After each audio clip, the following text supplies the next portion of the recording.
उपजै निपज निपज समाई, नैन देखत यह जग जाई, लाज न मरा कहूँ घर मेरा, अंत की बार नहीं कुछ तेरा। अनेक जतन कर काया पाली, मरती बार अगन संग चाली। चोआ चंदन मर्दन अंगा, सौ तन जलय काठ कै संग। कहो कबीर सुनहो रे गुनिया, बिन सहको रूप देखे सब दुनिया। जाते वयम वर्धमाना वर्धमानः च गच्छामः, अस्माकं दृष्टेः एव पुरतः अयं संसारः गच्छति। कथं न म्रियसे लज्जया म्रियसे, संसारोऽयं मम इति। अन्तिमे एव क्षणे भवतः किमपि नास्ति, नानाविधान् प्रयतमाना त्वं शरीरं पोषयश। मृत्योः समये तु अग्नौ दहायते, त्वं चंदन तैलम अंगेषु प्रयोजसि। तद शरीरम तो अग्निना दग्धं भवति। कथयति कबीरः शृणुत हे सद्जनाः, तव सौंदर्यं विलुप्तं भविष्यति यथा सर्वं जगत् पश्यति। हम जन्म लेते हैं, बढ़ते हैं और बड़े होकर मर जाते हैं। हमारी आंखों के सामने ये सारा संसार समाप्त हो जाता है।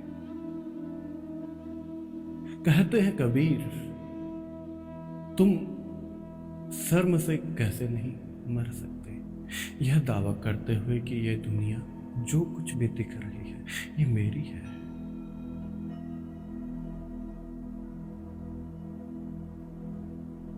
आखिरी क्षण में जीवन के कुछ भी आपका अपना नहीं।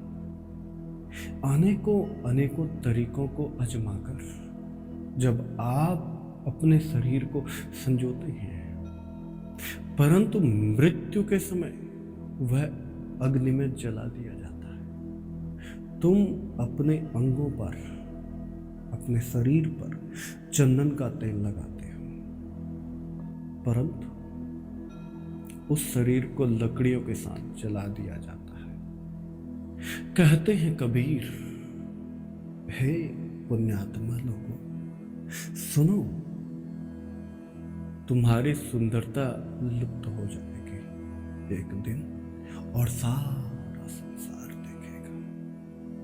अद्भुत कहानी है कबीर की। कबीर को जानने का अर्थ है कि जीवन को जान लिया। कबीर को पढ़ लेने का अर्थ है कि तुमने जीवन का सार पढ़ लिया। कबीर को सुन लेने का अर्थ है तुमने यथार्थ सत्य को सुन लिया। लेकिन तुम सोए हुए लोग, लेकिन तुम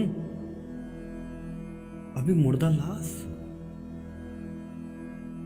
अभी तुम इस जीवन को सत्य मान बैठे हो। इसलिए तुम कभी कबीर को समझ ना पाओगे, तुम कबीर को कभी स्वीकार न कर पाओगे। तुम करोगे भी कैसे? तुम्हारे जीवन में है क्या? मुर्दा लाश की तरह तुम्हारा जीवन। कहते हैं कबीर, अंग नंबर 325 गुरु ग्रंथ साहिब में कबीर का व्याख्यान है गौड़ी राग में। कहते हैं कबीर, उपजय निपजय निपज समाई। इस भावखंड में, इस संसार में जो कुछ भी हो सब उपज रहा है, उसकी रचना होती है। तुमने देखा एक घास के तिनके को, घास का तिनका अभी यहां मौजूद नहीं, जो तत्क्षण उस समय बाद उपज जाता है। तुमने कभी देखा उस घास को, अभी उसकी नोक बाहर आई जमी के, लेकिन धीरे धीरे धीरे धीरे धीरे धीरे गतिमान है वो जीव जो उसके अंदर मौजूद है। धीरे धीरे वो आकस्मिक रूप से तुम्हारे आगे प्रफुल्लित होने लगता है। ठीक उसी प्रकार मनुष्य का जीवन ठीक उसी प्रकार है जैसे घास का तिनका। तुम लहराते हो मंद मंद हवाओं में, तुम बल खाते हो, तुम इठलाते हो।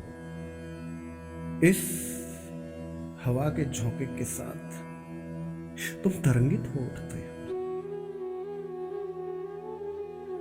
और जीवन के आधार के साथ तुम वापस इस अस्तित्व में विलीन हो जाते हो। उसी को निपज कहते हैं कबीर। कबीर का अर्थ ये नहीं कि बर्थ एंड डेथ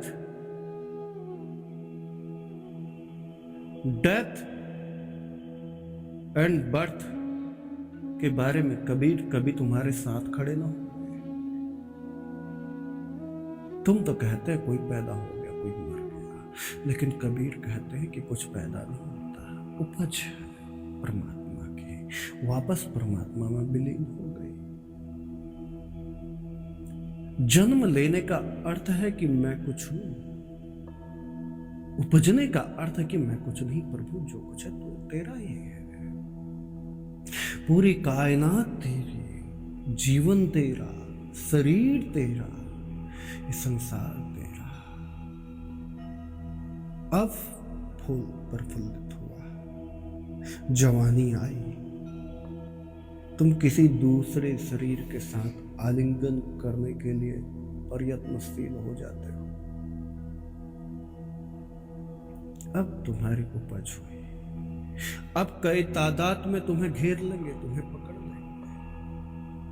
अब कई धर्मों की धारणा तुम्हें पकड़ेगी। अब तुम कहोगे कि तुम स्त्री हो या पुरुष, अब तुम कहोगे कि तुम सिख हो या गैर सिख। क्योंकि मैंने अक्सर देखा है अपने आप को सिख बताने वाले, जो दावेदार करने वाले लोग हैं, उन लोगों का सिखी से कोई लेना देना नहीं। तो ये कबीर को क्या खाक जानेंगे?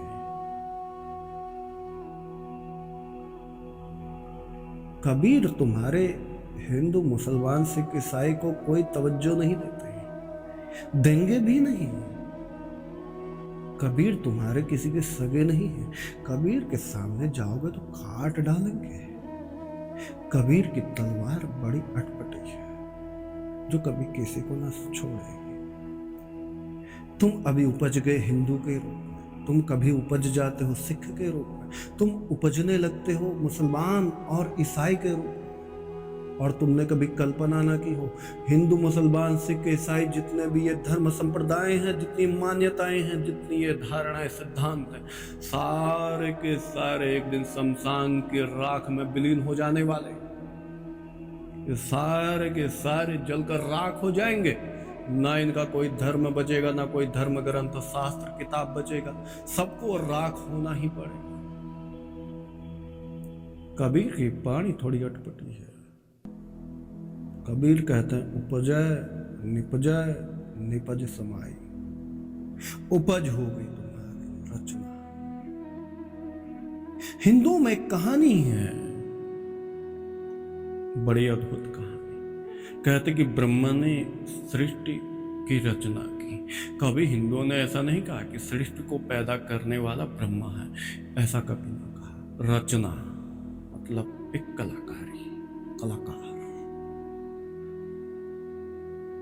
कहते वापस उस पर मोहित हो गए, आसक्ति हो गई, पकड़ लिया।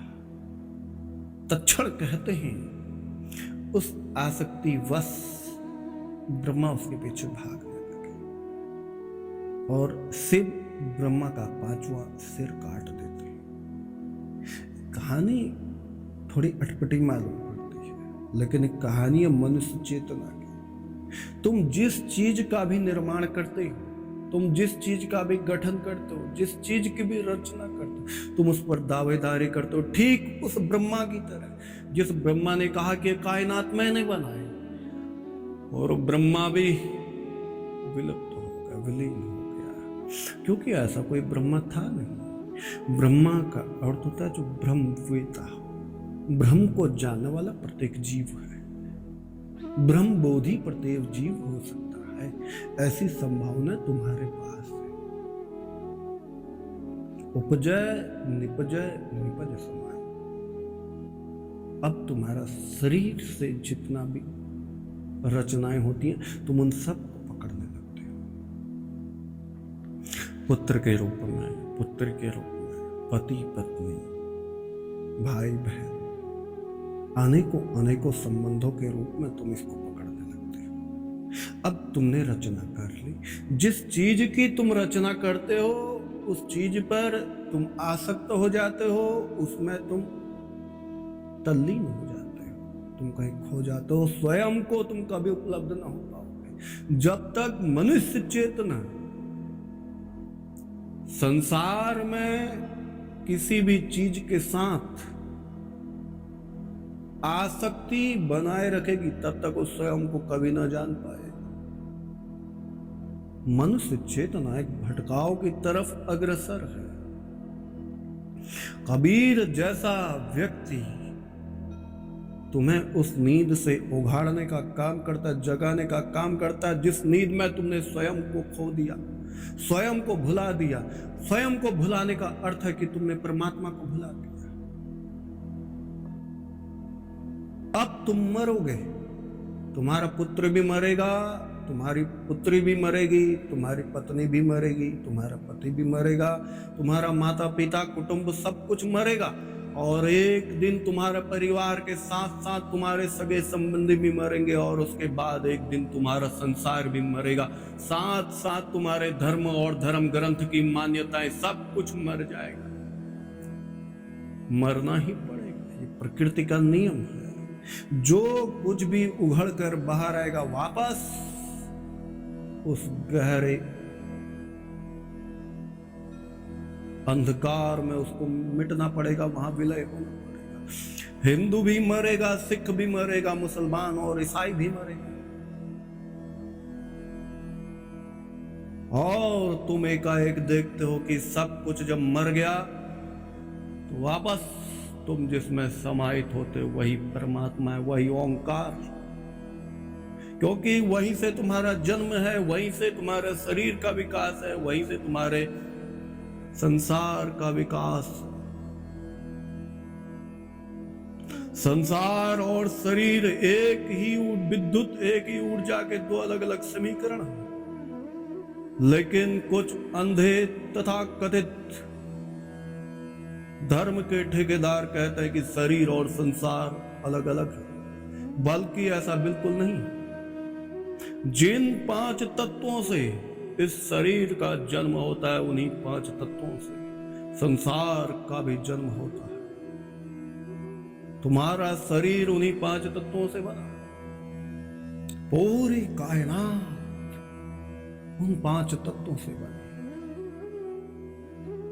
इसलिए तुम्हें इस अस्तित्व में विलय होना ही होगा। जिस दिन तुम इस अस्तित्व में विलय होते हो, उस दिन ना कोई धर्म ग्रंथ बचेगा, ना कोई धर्म शास्त्र किताब बचेगा, और ना कोई धार्मिक मान्यता बचेगी। इसलिए मैंने कहा कि मुसलमान भी मरेगा, हिंदू भी मरेगा, सिख और ईसाई भी मरेगा, आस्तिक भी मरेगा और नास्तिक भी मरेगा। तो तुम किसे बचाने की होड़ में चले हो? तुम कहते हो कि मैं अपने धर्म को बचा लूंगा, तुम कहते हो मैं अपनी जाति को बचाऊंगा, तुम कहते हो मैं अपनी सत्ता को बचाऊंगा। किसे बचाओगे? सब कुछ मरना है और वापस मौत। एक दिन ये पृथ्वी में मरेगी, सूर्य भी मरेगा, क्योंकि पृथ्वी और सूर्य का भी जन्म हुआ है। जो कुछ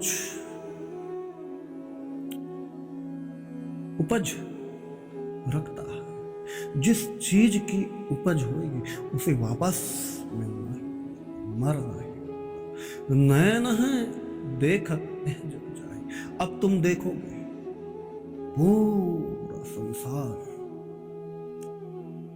पूरा संसार मरने लगा, पूरा संसार राख होएगा। अब तुम्हारा धर्म भी ना बचे, तुम्हारा ग्रंथ भी ना बचेगा, तुम्हारा परमात्मा भी ना बचेगा। क्योंकि परमात्मा, हिंदुओं का परमात्मा अलग है, मुसलमानों का परमात्मा अलग है, सिखों का परमात्मा अलग है, तो ईसाइयों का परमात्मा अलग है। लेकिन देखो, सारे धर्मों के अलग अलग जितने भी परमात्मा, सारे एक दूसरे के विरोधी हैं। ये कैसे पॉसिबल?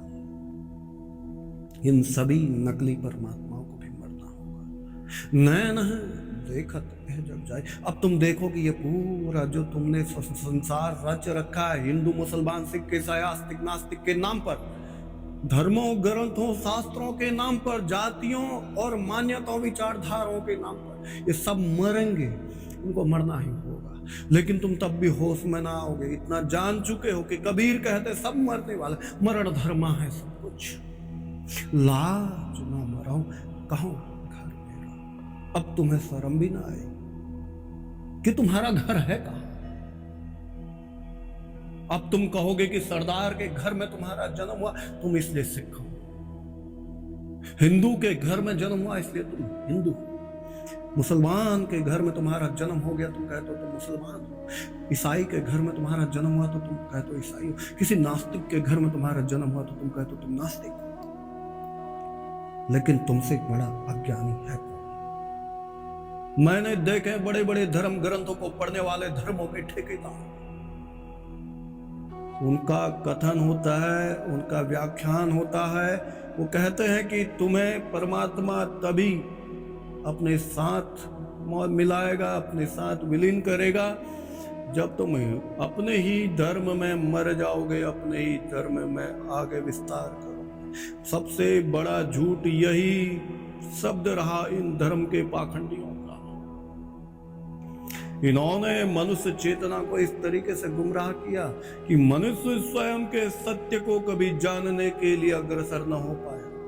कोई सिखों की भीड़ के पीछे पड़ा है, कोई हिंदुओं की भीड़ के पीछे, कोई मुसलमानों की भीड़ के पीछे, तो कोई ईसाइयों की भीड़ के पीछे। ये पागलों की भीड़ नहीं तो और क्या है। जिस भीड़ में तुम स्वयं को उपलब्ध ना हो सको तो तुम सर्वत्र को उपलब्ध होगे कैसे? परमात्मा कभी भीड़ में तुम्हें ना मिलेगा। परमात्मा किसी बाजार में नहीं बैठा, किसी गुरुद्वारे, मंदिर, चर्च और मस्जिद में नहीं बैठा। परमात्मा इस होल टोटालिटी में है। परमात्मा तुम्हारे अंदर है, तुम्हारे बाहर, तुम्हारे चारों तरफ। तुम तब भी अपनी बुद्धि की तरफ भागे जाते। कभी हृदय की तरफ आओ तो जानोगे कि परमात्मा है कहां। परमात्मा उपलब्ध होने के लिए तुम्हें जाना कहां है। तुम अब कभी गुरुद्वारे भागते हो, कभी तुम मंदिर भागते हो, कभी तुम चर्च में भागते हो, कभी तुम मस्जिदों में भागते हो, लेकिन तुम कभी अपने हृदय की तरफ ना आए। लेकिन तुम कभी प्रेम की तरफ ना आए। तुम प्रेमी भी वहीं बनते हो जहां तुम्हारे धर्म संप्रदाय का कोई दूसरा व्यक्ति मौजूद हो। तुम वहां प्रेम करते हो। मुसलमान मुसलमान से प्रेम करता है, सिख सिख से प्रेम करता है, ईसाई ईसाई से प्रेम करता है, तो हिंदू हिंदू से प्रेम करता है।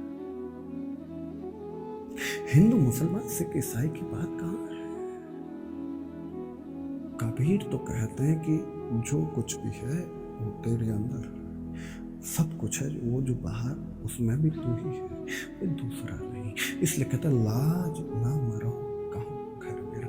अब कहो कि मेरा घर है कहाँ। जिस घर में तुम पैदा हुए, ऐसे अनेकों बार तुम जन्म ले चुके हो। अनेकों तुम्हारे बाप हैं, अनेकों तुम्हारी माएँ हैं, अनेकों तुम्हारे पति हैं, अनेक पत्नियों के साथ तुम रह चुके हो इस पृथ्वी पर। अनेक बच्चों के साथ तुम रह चुके हो। पता नहीं कितने धर्म ग्रंथों को तुम सिर झुका चुके हो, कितने धर्म ग्रंथों को तुम पढ़ चुके हो, कितने धर्म ग्रंथों को तुम आग लगा चुके हो। कभी तुम नास्तिक थे, कभी तुम आस्तिक थे, लेकिन तुम भूल गए। तुम्हें थोड़ा संकोच नहीं तुम आज भी उस अंधी दौड़ में लगातार भाग रहे हो, जिस अंधी दौड़ से तुम स्वयं को जान न सके। स्वयं को जानने का अर्थ है शून्य की तरफ अग्रसर हो जाना। अब कोई धर्म ग्रंथ, शास्त्र, किताब, मान्यता, मर्यादा, नियम, नियमावली और किसी भी बात का भेदभाव न बचे। वहीं से प्रेम प्रफुल्लित होता। तब कहता कि अंत की बार नहीं कछ तेरा।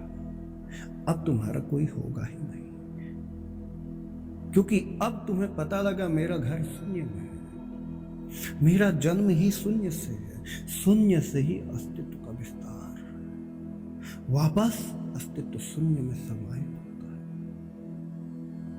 अब तुम कहोगे अंत की बार।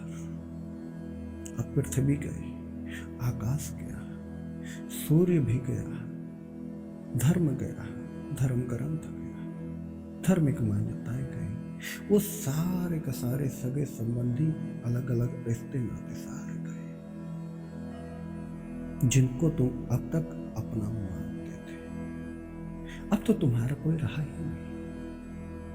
जीवन में कोई अपना होता नहीं।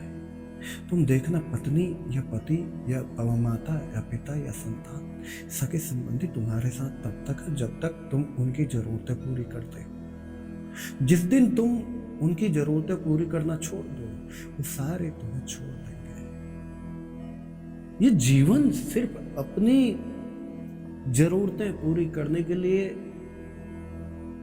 तुम्हें अलग अलग संबंधों में गढ़ा देता है और तुम उनमें गड़ जाते हो। इसलिए तुम्हें पता न लगता कि अंत में कोई भी तेरे साथ खड़ा होगा। अब तुम्हें मरना भी अकेले, कोई तुम्हारा बेटा तुम्हारे साथ न मरेगा, तुम्हारी पत्नी तुम्हारे साथ न मरेगी, तुम्हारा पति भी तुम्हारे साथ न मरेगा, तुम्हारी माता या पिता भी तुम्हारे साथ न मरेंगे और तुम्हारी पुत्री भी तुम्हारे साथ न मरेगी। तुम्हें मरना तो अकेले है। तो इस मरते हुए जीवन को, प्रतिपल जो तुम मर रहे हो, इसको एक बार जागृत तो हो जाओ, उपलब्ध तो हो जाओ। अब तुम्हें मंदिर, मस्जिद, चर्च, गुरुद्वारा जाने की कोई आवश्यकता नहीं है। जहां तुम बैठे हो यहीं से, जहां तुम घूम रहे हो यहीं, जहां तुम सोए हो वहीं, जिस स्थान पर, जिस स्थिति में तुम अभी मौजूद हो, वहीं से तुम अनंत की यात्रा कर सकते हो। अनेक जतन कर काया पकड़े। अब तुम अनेकों जत्न करते हो। पता नहीं चोरी तुम करते हो, बेईमानी तुम करते हो, तुम्हें शर्म नहीं आती। तुम्हें आएगी कैसे? शर्म तुम्हें कभी ना आ सकेगी। तुम करोगे कैसे? अनेकों जत्न तुम करते हो। अब कोई मर गया, अब कोई जन्म लिया, अब तुम अनेकों तरीके से, अनेकों अलग अलग उपनामों से, अलग अलग विभक्तियों से तुम अपने जीवन को उपलब्ध होते हो।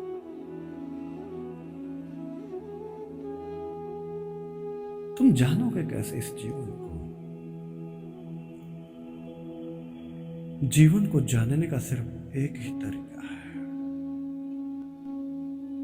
लेकिन तुम जीवन को कभी उपलब्ध होना नहीं चाहते।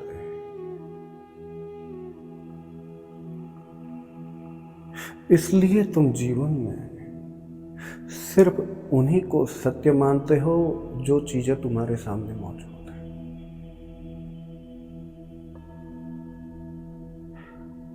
आखिरी में जो तुम्हारा जीवन है, तुम्हारा शरीर है, तुम्हारी धारणा, तुम्हारी मान्यता, तुम्हारे धर्म, तुम्हारे कर्म, सारे के सारे शमशान की राख में जलकर राख हो जाते हैं। अनेक जतन कर काया पाले। अब तुम चोरी भी करते हो इस शरीर को पालने के लिए। तुम किसी की गर्दन काट देते हो, तुम किसी का धर्म परिवर्तन करने का ढोंग रचते हो,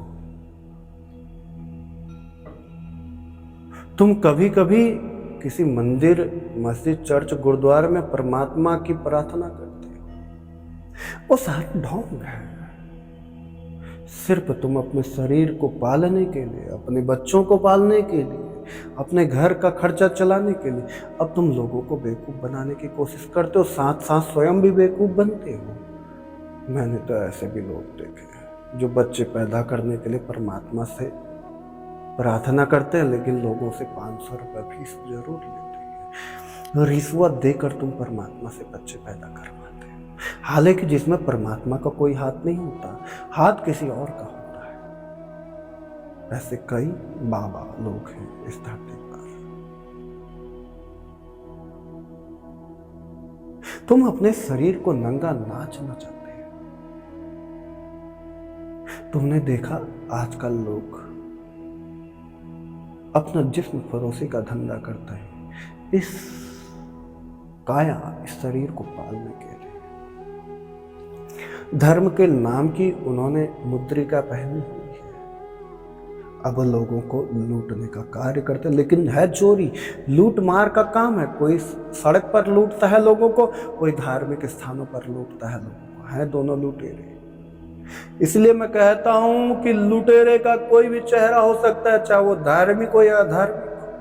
थोड़ा संभल कर चलना इस जीवन में, क्योंकि यहाँ चोरों की कमी नहीं है। क्योंकि ये धार्मिक लुटेरे बड़े खतरनाक हैं।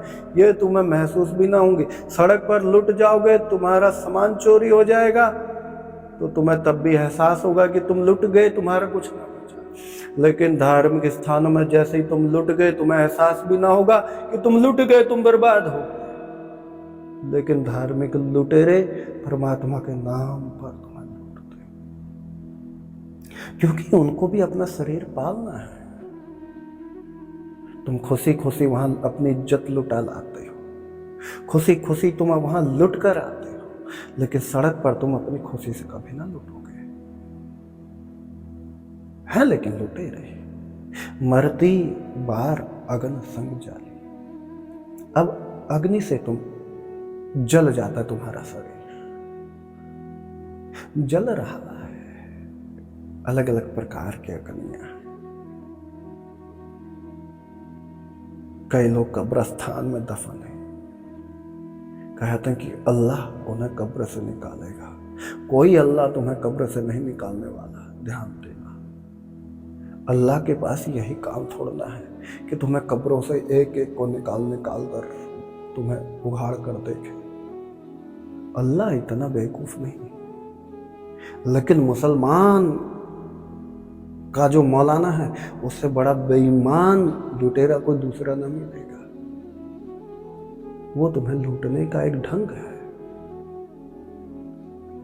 परमात्मा को क्या जरूरत तुम्हारी कब्रें खोदने का। तुम शमशान में जलाए जाते हो। अब कई परमात्मा ऐसे हैं कि तुम्हें वहां से तुम्हारा लेखा जोखा करेगा, हिसाब किताब लगाएगा। उसके बाद तुम्हें स्वर्ग नरक में डालने की वो चेष्टा रखेगा। ये परमात्मा भी बड़े बेईमान मालूम पड़ता है। नहीं, ये बेईमान तो वो लोग हैं जो तुम्हें स्वर्ग नरक के संज्ञानों में उलझाते हैं। तुम्हारा शरीर जल गया तो बचा ही क्या। मरने के बाद तुम्हारे तथाकथित धार्मिक धर्म गुरुओं ने आज तक किसी ने स्वर्ग या नरक के बारे में कोई परिभाषा नहीं दी कि कोई मरकर वापस आया हो इस पृथ्वी के इतिहास में और जिसने कह दिया हो कि स्वर्ग में ये होता है और नरक में ये होता है। किसी भी गुरु, पीर, पैगंबर इत्यादि ने आज तक ये दावा नहीं किया। लेकिन तुम्हारे धार्मिक स्थानों पर बैठे हुए जो लुटे, इनके बड़े बड़े दावे हैं। लुटेरों का काम है लोगों को लूटने के अलग अलग संज्ञान पेश करना। यही तो होता है। धार्मिकता के नाम पर बलात्कार बड़े आसानी से होते हैं और उसकी कोई सजा भी नहीं होती, क्योंकि वहां परमात्मा का नाम आ जाता है। वहां स्वर्ग नरक का सिद्धांत होता है। अगर सड़क पर कोई बलात्कार हो जाए, उसकी गर्दन काट दी जाती है। लेकिन धार्मिक स्थानों पर बलात्कार, वहां तुम सब चुप हो जाते हो। ऐसा क्यों? क्या परमात्मा बलात्कार का समर्थक है? नहीं। तुम अपने शरीर को पालने के लिए अपने शरीर की अलग अलग तृष्णाओं को मिटाने के लिए अलग अलग ढोंग ढकोसला करते हो। इसलिए मरती बार अग्नि संग जा। अब तुम्हारा शरीर अग्नि के साथ जल गया, अब राख हो गया। अब कहां, जैसे ही तुम्हारा शरीर राख हुआ, कब्र में दफन हुआ, तो कहां गई तुम्हारे धर्म ग्रंथ, कहां गए तुम्हारे किताब, कहां गई तुम्हारी मान्यताएं? कौन अल्लाह, कौन परमात्मा, कौन हिंदू, कौन मुसलमान, कौन सिख, कौन ईसाई? वहां कोई धर्म शास्त्र ग्रंथ किताब, कोई धार्मिक मान्यता तुम्हारे काम ना आएगी। तो उससे पहले इतना ढोंग ढकोसला क्यों? तो जीवन को प्रेम से आलिंगन करो, यही परमात्मा है। इसके अलावा परमात्मा तुम्हें कहीं ना मिलेगा। चोआ चंदन मर्दन अंगा, अब तुम मुर्दे लाश पर चंदन का लेप करते हो। मरने के बाद लेपन करने से मिलेगा क्या? जिंदा आदमी की तुम आबरू लूट लेते हो, जिंदा आदमी को तुम दर दर ठोकरें खाने को मजबूर करते हो, जिंदा आदमी का तुम बलात्कार कर देते हो। मरने के बाद तुम उसको धार्मिक परमात्मा साबित करने की कोशिश करते हो। मर गया, अब तो ये धार्मिक हुआ, पाप पुण्य सारे धुल गए। इससे बड़ी चालबाजी होगी कहां? अब तुम इसको फूलों से इसको सजा दोगे, इसके शरीर को चंदन के लेप से लेप दोगे, घी से तुम इसको नहला देते हो। जब तक ये आदमी जिंदा था तुमने इसको ठोकरें मारी। सोतन जले काठ का संगा, अब शरीर भी लकड़ी के साथ जलने लग गया। जलेगा ही, प्रतिपल जो जल रहा है उसको जलना ही। लेकिन तुम तब भी होश में ना, तुम शमशान में जाते हो, अनेकों अनेकों लोगों को तुम जलते हुए देखते हो, तुम उनकी लाश जलाकर भी आते हो, लेकिन तब भी तुम्हें होश नहीं आता कि एक दिन मैं भी मरूंगा, मेरी भी लाश जलेगी, मेरा भी बेटा मरेगा, मेरी भी बेटी मरेगी, मेरा भी पति मरेगा, मेरी पत्नी मरेगी, मेरी माँ बाप भी मरेंगे, मेरे सगे संबंधी भी मरेंगे, सब मरेंगे, लेकिन तुम्हें होश नहीं आता। दूसरा कोई मर गया, वहां तुम भी रोने लग जाते हो, लेकिन तुम्हें जरा भी ख्याल नहीं आता कि तुम्हारा भी यही होना है। अब तुम फिर भी अपने घर आए नहीं कि घर आकर तुम अपनी धौंस जमाने लगे, घर आकर तुम फिर अपनी वही तानाशाही पर चलने लगे, घर आकर तुम वही धार्मिक और अधार्मिक का खेल खेलने लगे। ये कब तक चलेगा? आ ही जाओ होश में, उठ जाओ इस नींद से, जिस नींद से बिना जागे तुम कभी जीवन को जान ना पाओगे। जिन चीजों के लिए तुम इकट्ठा कर रहे हो वो चीजें भी जानी है, एक दिन पृथ्वी भी नष्ट होगी, तो इस पृथ्वी पर मौजूद जो जो चीजें हैं वो भी नष्ट होंगे। तो फिर जो ऐसी जो चीज है जो कभी नहीं मरती, वो कौन है? वो आप स्वयं। वही स्वयं जो है वही तो सर्वत्र है, वही तो परमात्मा है। कहो कबीर सुनो रे गुणिया, कबीर कहता है अरे मेरे गुणवान मित्रों सुनो तो सही इस मेरी पुकार को। ये मेरी नहीं है, परमात्मा की पुकार, ये पूरे कायनात की पुकार। बिन सैगो रूप देखे सब दुनिया। अब ये रूप भी मिटेगा, जिसे तुम कहते हो यह भी बहुत खूबसूरत है, ये बदसूरत है, ये भी मिटेगा। जिस शरीर को तुम देखते हो ये भी मिटेगा। जिस जिस रूप को, रंग को, भेद को, गुण को, विशेषता को, धर्म को, मान्यता को अलग अलग तुम इन रूप में संज्ञाओं को देखते हो ये भी मिटेंगे। इसलिए तुम आ ही जाओ होश में, जागो तो सही। उस जाग को ही परमात्मा कहते हैं कबीर। उसी जाग की तरफ बढ़ने वाला व्यक्ति ही ओंकार को जानता है। उसी जागृत, उसी गहन मौन से जहाँ से ना कोई पैदा होता है ना कोई मृत्यु को प्राप्त होता है, वो अमृत हो जाता है। समस्त सृष्टि की उत्पत्ति वही होती है, उसका विलय वही होता है, वही तो तुम्हारा स्थान है, वही तो परमात्मा का स्थान। कबीर कहते हैं बिन सैगो रूप देखे सब दुनिया। अब सब कुछ तुम देखोगे, पूरी दुनिया तुम्हें देखेगी, तुम भी मरोगे जो आज तुम इतनी बड़ी दावेदार है।